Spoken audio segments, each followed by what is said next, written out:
कि Congress party, BJP, अन्य सभी पार्टियों ने इस देश के बड़े बड़े पूंजीपतियों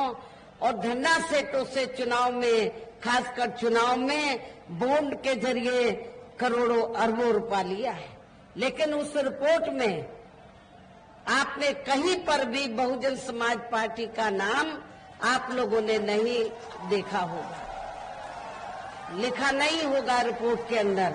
बहुजन समाज पार्टी ने एक भी रुपया किसी भी बड़े पूंजीपति या धन्ना सेठ आदि से नहीं लिया है। और आप लोगों को ये मालूम है कि हमारी पार्टी जब से बनी है तब से लेके अब तक हमारी पार्टी तो देश के किसी भी छोटे या बड़े पूंजीपति या धन्ना सेठ से पार्टी के संगठन को चलाने व चुनाव आदि लड़ाने के लिए कोई पैसा नहीं लेती है, बल्कि हमारी पार्टी अपने कार्यकर्ताओं से ही तो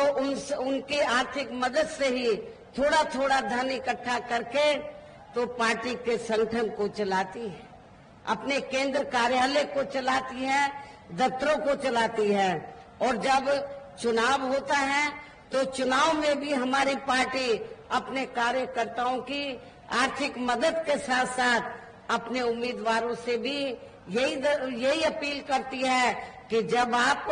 अपने चुनाव में इतना पैसा लगा रहे हैं तो थोड़ा पैसा तो मेरे चुनावी दौरे पर भी आप लोगों को मदद के तौर पर देना चाहिए। तो इसलिए कहने का तात्पर्य ये है कि हमारी पार्टी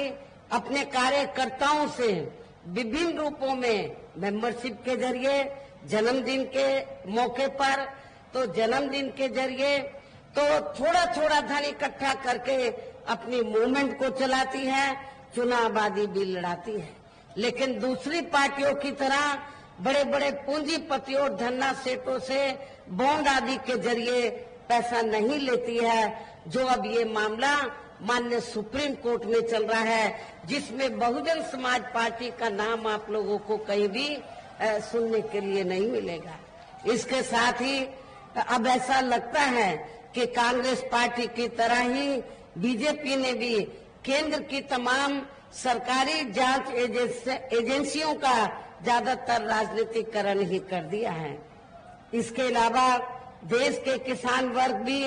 वर्तमान बीजेपी की सरकार में शुरू से ही अपनी विभिन्न समस्याओं को लेकर काफी ज्यादा दुखी व परेशान रहे हैं और अभी भी हैं। जबकि यूपी में 4 बार हमारी पार्टी की रही सरकार ने इनके हितों का भी हर स्तर पर विशेष ध्यान रखा है। आप लोगों को ये मालूम है कि जब भी बीएसपी के नेतृत्व में यूपी की सरकार रही है तो हमारी पार्टी की सरकार ने